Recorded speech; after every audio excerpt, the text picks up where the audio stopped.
Golden State Media Concepts bring you Book Review Podcast, a haven for bookworms of all ages and the widest genres, from mystery to memoirs, romance to comedy, fantasy to sci-fi. If you love to read, this is a podcast for you. It's the Golden State Media Concepts Book Review Podcast.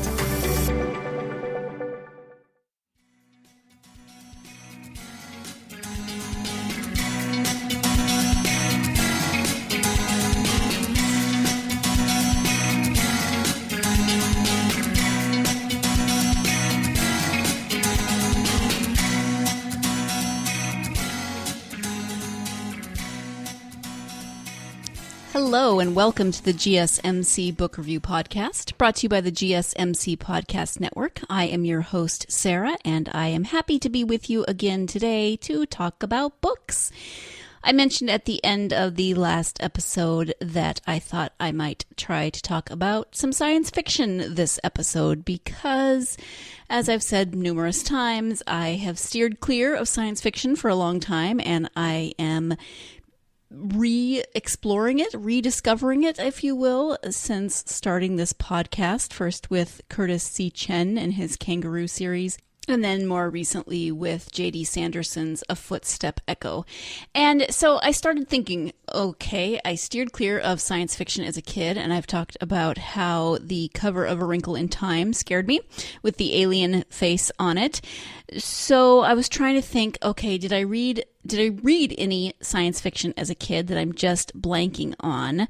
And have I read, I've started reading a little bit more as an adult, so I was trying to determine what science fiction I've actually read in my life.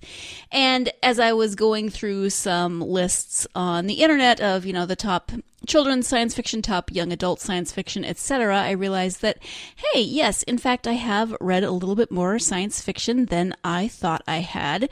First off, in my adult years, I have read numerous young adult dystopian series, and I always forget, maybe not forget, maybe it's just a blank space in my brain. I don't know that dystopian really is science fiction because it's not fantasy, but often in a futuristic setting, etc. So hey, look, I've read The Hunger Games, I've read Veronica Roth's Divergent. More recently, I've talked about Veronica Roth's Carve the Mark and The Fates Divide, which are also science fiction. So I think the disconnect in my brain comes from that whole space opera science fiction genre, where I stopped reading science fiction set in space, which is crazy because, again, I love Star Trek, I love Star Wars, but I tended and still tend maybe to steer clear of books set in space.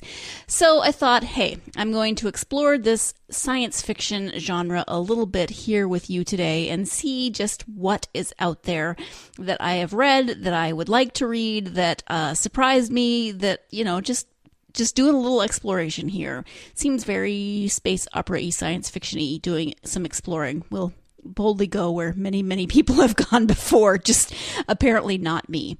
So, relying on the trusty internet, I did a search for top science fiction books, and one of the first things that popped up was a list of 100 science fiction books chosen by listeners of NPR.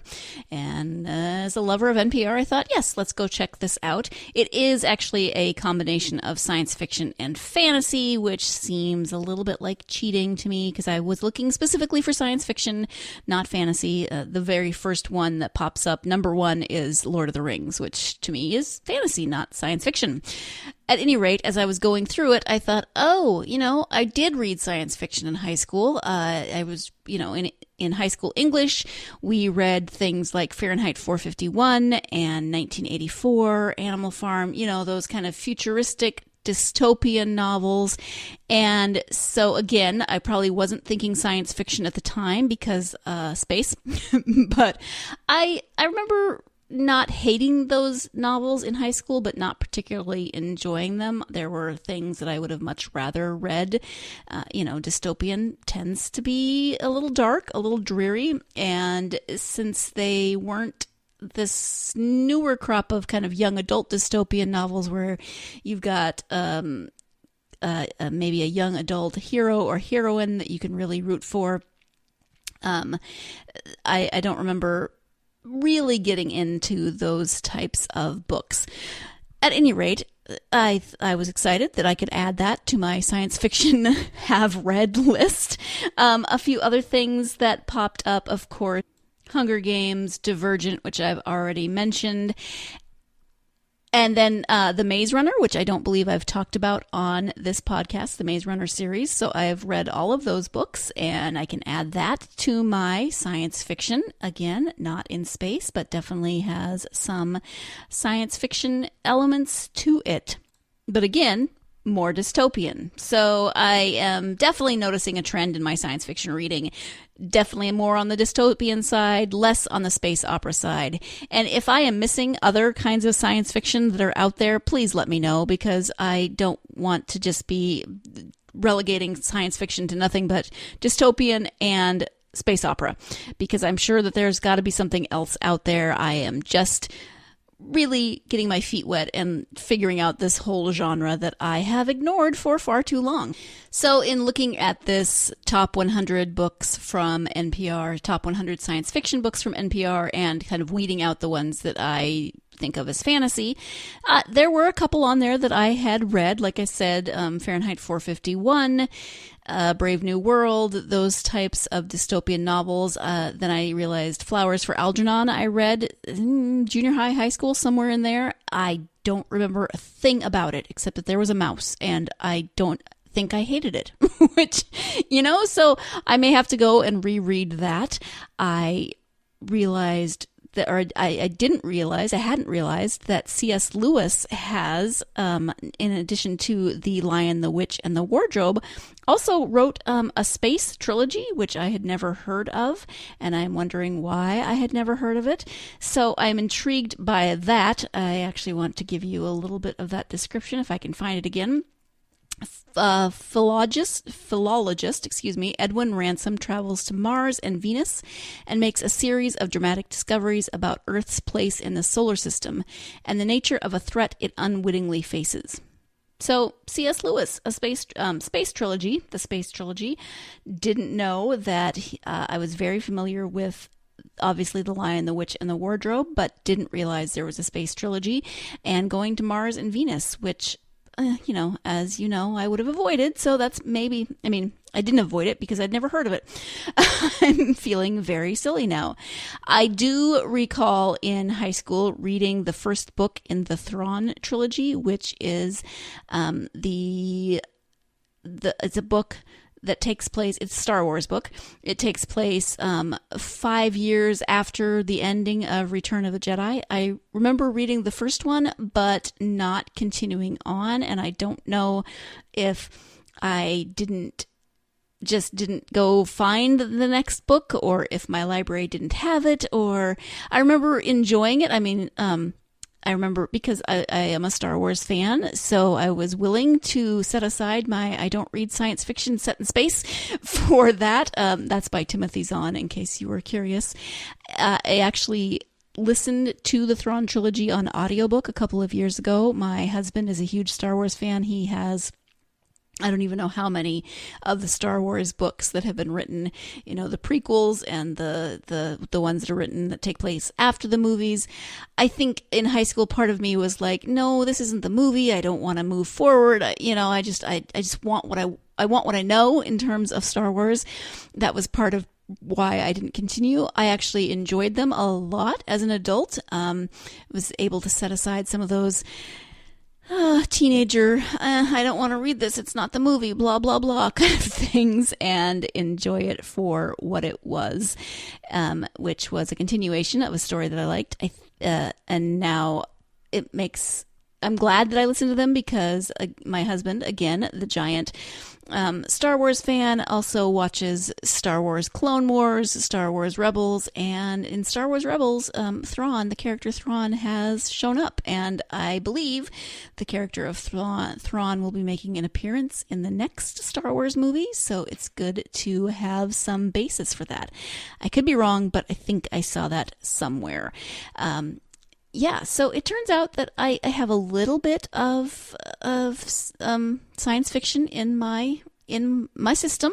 Number 65 on the list is I Am Legend by Richard Matheson. I read that probably 10 years ago. My dad recommended it, and that's more of a short story or a novella length than a full-length novel, and it has vampires, so it could be kind of in the fantasy genre, but it's also, there's a lone human survivor, so dystopian again. And with dystopian, you've got often technology that wouldn't exist in fantasy, which tends to be more toward magic. And then also on this list, number 70, The Time Traveler's Wife. I read that and didn't like it. It was too much. It was just too much for me. So much sadness in that book. I didn't hate it, but it didn't leave me with a happy feeling, which is, I often like my books to leave me with a happy feeling, even though that not all books do that. So definitely not a book that you read to just escape and have a happily ever after. You gotta go into it knowing there's going to be some emotional trauma from that book. I see that it is time to take a quick break. When we come back, we'll be talking more about science fiction, probably more of the dystopian side, but a little more on the science fiction side of things. You are listening to the GSMC Book Review Podcast, and I will be right back. Want to find out what movies to go see? Then check out the GSMC Movie Podcast. It's your ticket to the latest movies, whether it's a new blockbuster event, romantic, comedy, or action flick. This show has got it all covered. They talk some what to go see now. Don't bother. What's hot on Netflix and everything in between. That's gsmcpodcast.com/movie-podcast. When it's all about the movies, it has to be this new show. Don't forget to like them on Facebook and follow them on Twitter. Visit gsmcpodcast.com for more info.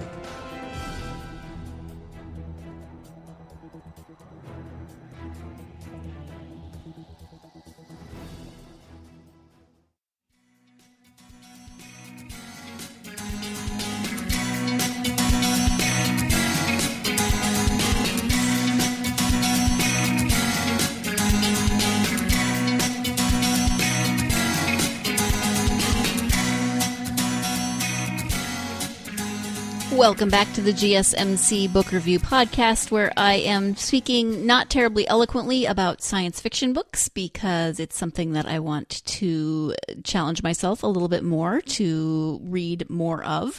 So I have been looking at lists and discovering that I have, in fact, read some science fiction, and also discovering that there are some science fiction books out there that I really want to actually read. I mentioned before the break C.S. Lewis's Space Trilogy. I'm going to see if I can find that and give it a shot.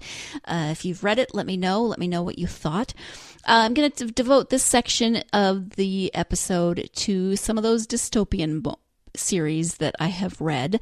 I haven't done a whole episode on like The Hunger Games or Maze Runner or Divergent. Talked a little bit about Divergent when I talked about Veronica Roth's newer series, Carve the Mark and The Fates Divide.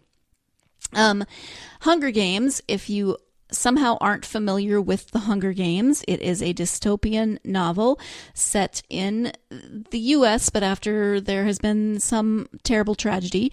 And so the United States has been divided up into 13 districts. And District 1 is the wealthy district where everything, the government is such as it is, and they control all the other districts. And part of the way they control all the other districts is by the Hunger Games. So once a year, each district has a lottery to determine or to choose one male and one female child from each district to go to the capital and, the capital, not District 1, the capital and compete in the Hunger Games, which are games to the death. Yeah. So here's the thing. I really enjoyed this trilogy when I finally got into it. I chose to read it at a really complicated time in my life. I had just moved from Montana to California for the second time. I had done that before for grad school, and I was in that transitional phase. It always takes me a while to settle into a new place. I tend to be on the introverted scale, and so it always takes me a bit to get used to a new place. But at any rate, a friend of mine, a coworker, said that I think my first week that I was here, that I was back in California, said he needed to go pick up the newest Hunger Games book for his teenage son. And I couldn't believe I hadn't heard of it, first off. So I asked him about it and decided, yes, I was going to check that out. So it took me a few months to get around to reading it. I think I must have started reading it around December-ish because I was flying home to Montana for Christmas. So yeah, I must have started reading it. It had been a rough few months of transition. I was homesick. I was having some issues, right? And so reading about children murdering one another in these Hunger Games, it took me so long to get through the first 100 pages. I just slogged through it. And my boyfriend at the time, who's now my husband, said, I can tell you're not liking that book. And I was like, why? He said, because you have been on the same first part of the book forever. I never see you take that long on a book. And he was right. I really struggled with it. Once I finally got over that first 100 pages, I got sucked in and I just devoured the entire trilogy. There are 3 books. Still to this day, not 100% sure what I think about the ending. It has quite a lengthy epilogue, which if you're a regular listener, you know that I love epilogues. I love finding out the after stuff and finding out what happened to characters.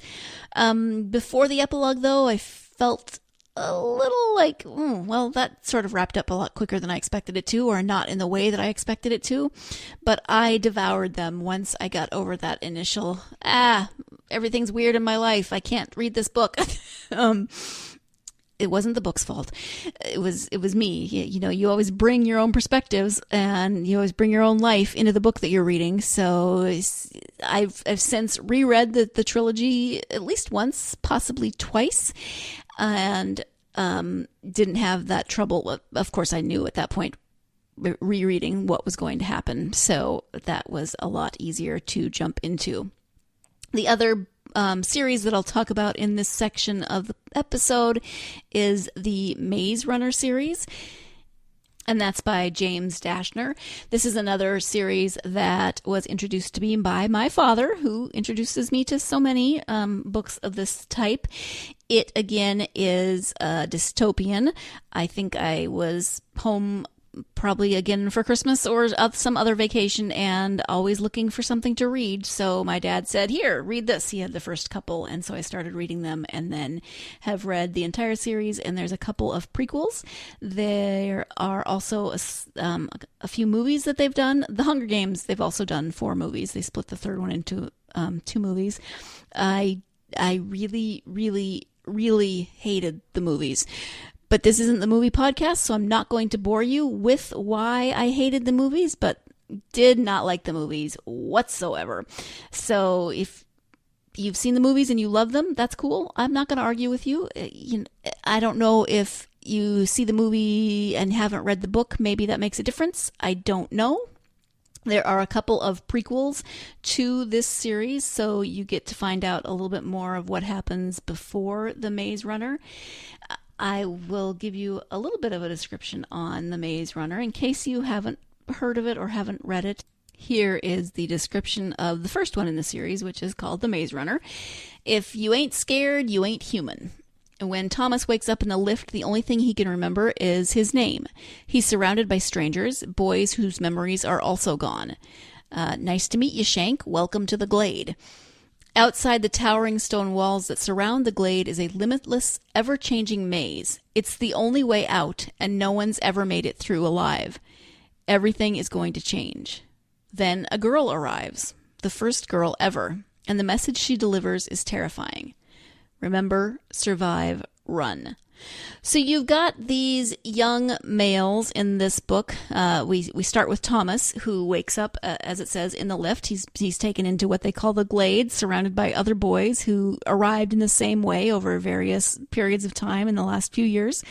They are in a glade that is surrounded by a maze. The maze is the only way out, but no one has ever made it through the maze, and they have what they call maze runners who try to map the maze, which seems to change. So it turns out, I don't want to give too much away, but if you've already read it or you've seen the movies, this is all kind of a big giant experiment that is taking place post-apocalyptic again, and the whole series explores what that experiment is, how it got started, why it got started, what they were trying to accomplish, how things went either the way they thought they would or completely not the way they thought they would. And so here's the thing about these dystopian young adult novels I think that I like. There is technology because they are set in a future. Usually it's a devastated future, but there's still technology left over or invented in this time period, but that's not the focus. So my brain doesn't immediately say, oh, science! But there's these young adult main characters who face huge, seemingly insurmountable odds in these situations, and they have to survive. And that is, to me, what I love about these types of young adult dystopian novels. I love watching them work things out, figuring out relationships, doing all of those things. So for me, it's always about, as I've said before, it's always about the relationships in the book. It's always how people figure things out, etc. And I think that's why I really like this type of science fiction, the young adult dystopian genre. The Maze Runner, again, the original trilogy, the ending, I wasn't quite so sure what I think about. But when I say that, it's also a good thing, because when I'm not quite sure what I think about it, it means I'm still thinking about it. So even after I've finished a series, then I am still thinking, I wonder how I would have done that differently, or I wonder how I feel like that should have ended. There are 2 prequels to the Maze Runner series. The first one felt like almost a standalone. You could have read it, and I feel like we didn't fully complete that one. Like, it didn't continue on. Then the next one took place pretty much right before the Maze Runner started, and the first one felt a little disconnected to me, but still gave you some insight into the world before the books of the Maze Runner.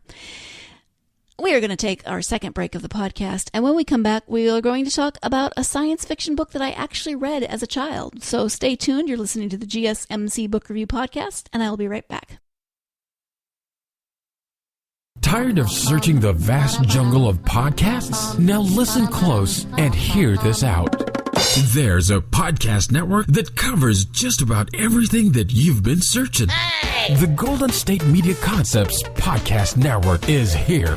Nothing less than a podcast bliss with endless hours of podcast coverage. From news, sports, music, fashion, cooking, entertainment, fantasy, football, and so much more. So stop lurking around and go straight out to the Golden State Media Concepts Podcast Network. Guaranteed to fill that podcast itch. Whatever it may be. Visit us at www.gsmcpodcast.com. Follow us on Facebook and Twitter, and download us on iTunes, SoundCloud, and Google Play.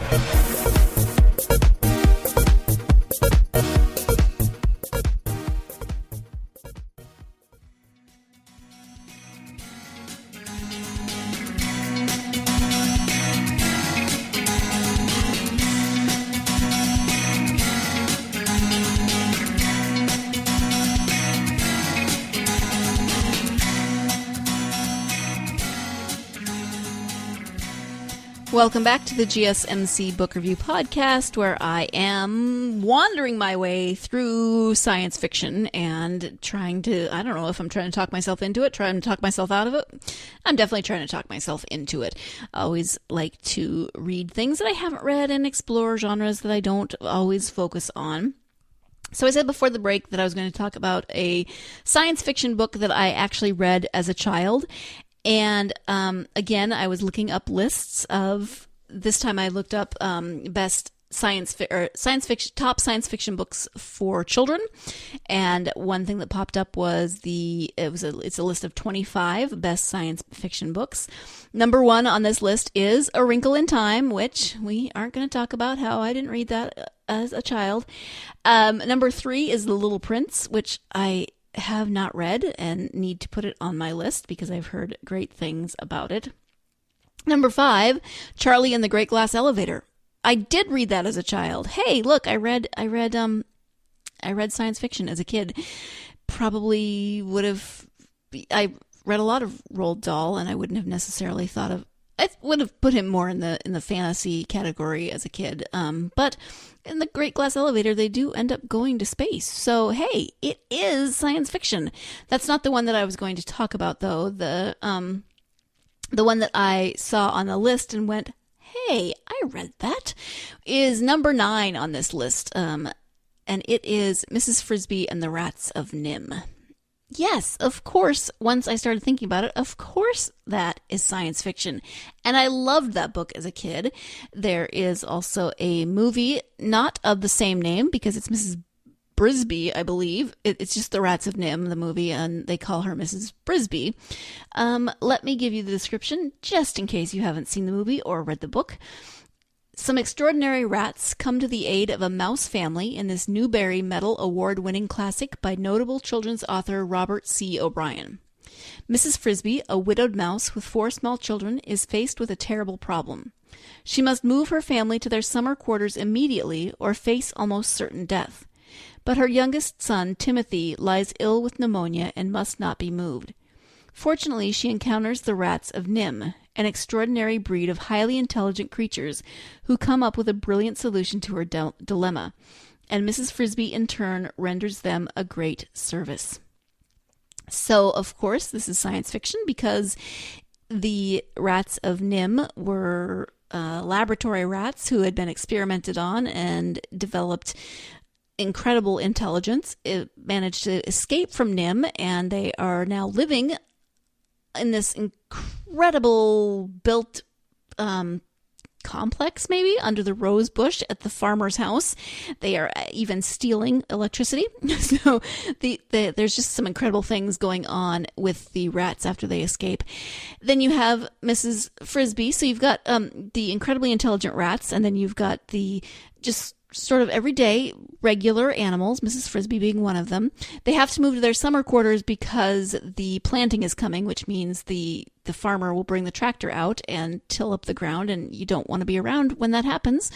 But Timothy is sick and can't be moved, so she is one of those fierce mamas in this story, and she faces challenges that she never expected herself to face, that she never would have said that she was capable of facing. But because her son is sick and she has to find a solution, she ends up working with the Rats of Nim. That's NIMH, just in case you're wondering. It's an acronym. And I think as a kid, I probably just associated this, talking animals, more fantasy, right? And I really don't know that I paid much attention to cat genres as a kid. I just kind of read what I wanted to read, with the exception of scary things in space and aliens. So I didn't think about this as a kid as being science fiction, but of course it is. I also remember watching this movie after I'd read the book, and again, not the movie podcast, but this was the first time that I had one of the rat characters in the movie, which is animated, of course, says the word damn. And I was so shocked that in an animated G-rated movie, one of the characters said damn. I was, floored. I don't remember how old I was the first time I saw it, or clearly I wasn't very old, but because I was shocked by that terrible, terrible curse word in a G-rated movie from a rat to a mouse. Anyway, I love this book. I actually now want to reread it. I learned what the one of the pieces of advice that that Mrs. Frisbee is given is that she has to move her house to the lee side, to a lee, and I had no idea what that meant, so I actually learned about that phrase and what it meant and where it came from. I remember having to look it up because my parents may have explained it a little bit, but then they told me to go look in the dictionary and the encyclopedia. Yes, we had a set of encyclopedias, so I looked in both and learned something new, which is always cool. So I now want to reread Mrs. Frisbee and the Rats of Nim, and as I said in the description, it is a Newbery Medal Award winner, which I haven't looked at that list for a long time. I should definitely check that out and see what else is there. Also on this list, number 13 is The City of Ember, Jean Duprat, which I have read and only vaguely remember, so I need to check that out again.